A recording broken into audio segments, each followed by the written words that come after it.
Let's bring in Arkansas Senator Tom Cotton. He's a member of the Senate Armed Services Committee. Couldn't have a better guest today. We did have a great guest a few months ago. When this, I call it the coup no coup, when it happened, Condoleezza Rice was on our show the very next morning. Listen to her here. At one point, I thought, could this be staged? But you wouldn't stage something, I think, that makes you look so weak. Because really, dictators, authoritarians, rest on three principles. One is there has to be fear in the population. Secondly, you have to look invincible. Third, there can be no alternatives. Well, this has exploded all of those for Putin. It also has exploded his myth that the Ukrainian special military operation could take place without any effect on Russia. Senator Cotton, in some ways, you know, we call it a mystery, but I think Putin's comments were chilling enough to realize that there might not be a mystery here at all. Dana, I think that's right. I think what Secretary Rice said back during that mutiny was well put. I'm reminded of what Winston Churchill said about Kremlin political intrigues. It's like bulldogs fighting underneath the rug. You know it's happening, but you don't know what happened until the bones of the loser are thrown out, and then you can declare the victor. And it seems now that we have the victor in the struggle between Vladimir Putin and Yevgeny Prigozhin. As I said at the time of that coup back in June, America's interest is not really concerned about what strongman rules Russia, but rather that America has overwhelming military superiority against Russia, that we have friends and allies throughout Europe and Asia, from Finland to Saudi Arabia to Japan and all points in between, and that no one who leads Russia thinks that they can threaten America's interests.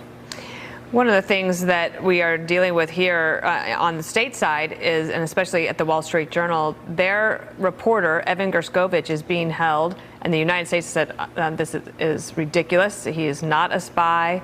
But Putin just extended his pretrial sentence by another 3 months. What do you think the Biden administration should do to get Evan back?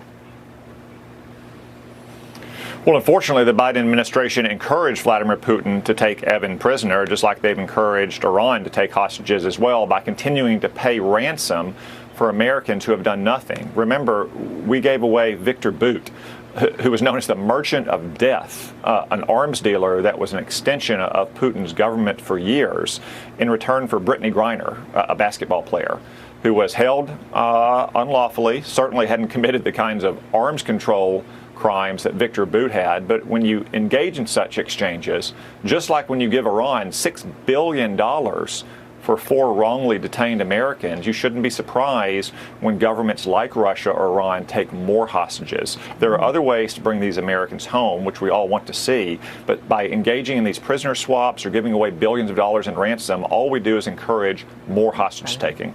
So one of the things that's going to happen in the Congress pretty soon is the House and the Senate will have to take up the request by the Biden administration for more arms and aid to Ukraine. This was a little bit of a subject the other night at the Fox News debate in Milwaukee. Nikki Haley, she had something to say to Vivek Ramaswamy on stage. Watch here.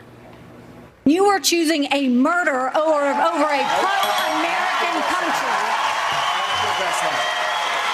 First of all, Nikki, I wish you well in your future career on the boards of Lockheed and Raytheon. You know, I'm not on the boards of Lockheed and Raytheon. And want to go and defund Israel? You want to okay, let me address that. I'm glad you brought that up. You want to go and give Ukraine Russia? So the reality is, make America less safe. You have no foreign policy experience, and it shows. And you know what? The foreign policy experience that you all have. So that is a subject in the Republican primary debate. It's going to be a subject there on Capitol Hill as well. How do you think it will go?